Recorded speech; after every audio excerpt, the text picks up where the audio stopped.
ज़ायक़ों से तशख़ीस के बारे में आपके क्या ख़्याल हैं? देखिए प्यारे भाई, ज़ायक़ों से तशख़ीस का जो कानून साबिर साहब के हवाले से पेश किया जाता है, जी। तो मैं उससे पूरी तरीके से इत्तफ़ाक़ नहीं रखता। मेरे अपने ज़ाती तजुर्बात और मुशाहदात उससे अलग हैं।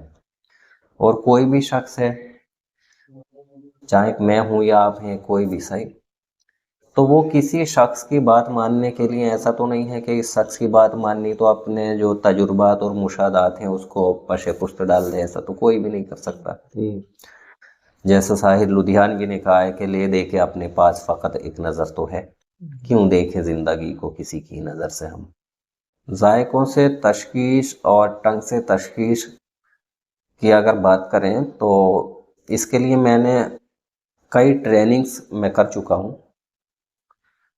बेसिक ट्रेनिंग भी और एडवांस भी। बेसिक ट्रेनिंग 10 दिन की होती है, जिसमें सुबह 9 बजे से क्लासेस चालू हो जाती हैं और शाम को 7 बजे तक चालू रहती हैं, जिसमें इंटर्नशिप भी होता है, रोज़ाना 150 मरीज़ों की तशख़ीस भी करनी होती है। एडवांस की अगर बात करें तो वो फिर लंबी ट्रेनिंग होती है। तो ये बात मैं आपको इसलिए बता रहा हूँ ताकि आपको एक आइडिया हो जाए कि एक किताबी दुनिया और तजुर्बाती दुनिया में क्या फ़र्क है। हालांकि जो किताबी दुनिया होती है अगर देखा जाए तो वो भी एक तजुर्बाती दुनिया है, क्योंकि जो साहिब किताब होता है वो अपने तजुर्बात उसमें दर्ज करता है। तो अभी आपके ज़ाती तजुर्बात और साहिब किताब के तजुर्बात दोनों में हो सकता है कुछ इख्तलाफ हो, तो ऐसी हालत में तो आप अपने ही मानेंगे ना। जी। और दूसरी चीज़ ये है, एक मैं आपको बता ही देता हूँ फिर भी सैंपल के तौर पे फ़र्क आप समझ जाएंगे कि फ़र्क दोनों में क्या है, मेरे तजुर्बात में और उसमें। जिसका जायका कड़वा रहता है मुँह का, आम तौर से मैं उसको 3 नंबर की दवाइयाँ देता हूँ, जबकि साबिर साहब के नज़दीक उसका मिजाज ही 3 होता है और मेरे नज़दीक उसका इलाज ही 3 होता है।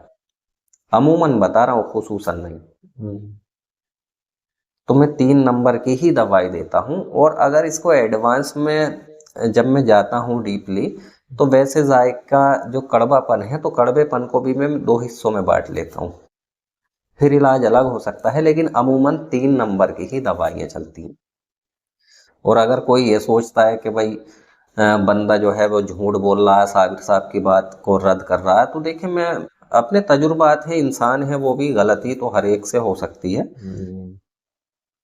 तो अगर किसी को यकीन नहीं आता है मेरी बात पे, तो अपना मरीज लेकर आओ मेरे पास जिसका मुंह कड़वा रहता हो, मैं इलाज करके दिखाता हूँ।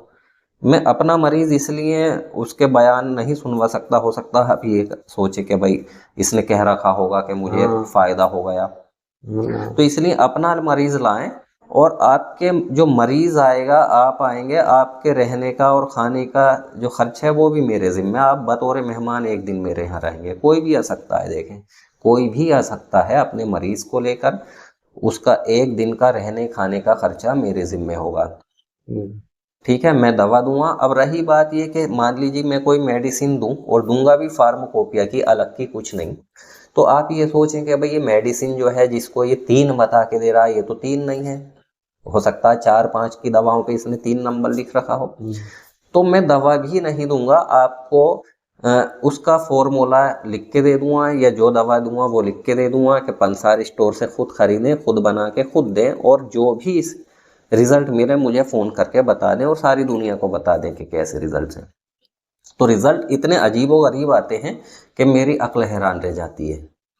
जो कड़वेपन को 3 मान के इलाज करते हैं उनके रिजल्ट क्या आते हैं मुझे नहीं पता, लेकिन मुझे अपने पता है कि मेरी अक्ल हैरान रह जाती है, ऐसे रिजल्ट रहते हैं। तो सबके लिए दरवाज़ा खुला, कोई भी आ सकता है, आजमाने के लिए आए, कोई लेना देना कुछ नहीं है, बल्कि आपको खाना पीना रहना को मेरी तरफ से होगा। और ऐसा भी नहीं है कि अगर आपकी बात गलत निकले तो मैं आपकी तौहीन कर रहा हूँ, तो इसमें ऐसी कोई बात नहीं। तो सीखने सिखाने वाली बात है, आप तक सही इल्म पहुँचाने वाली बात है, ऐसा कुछ नहीं।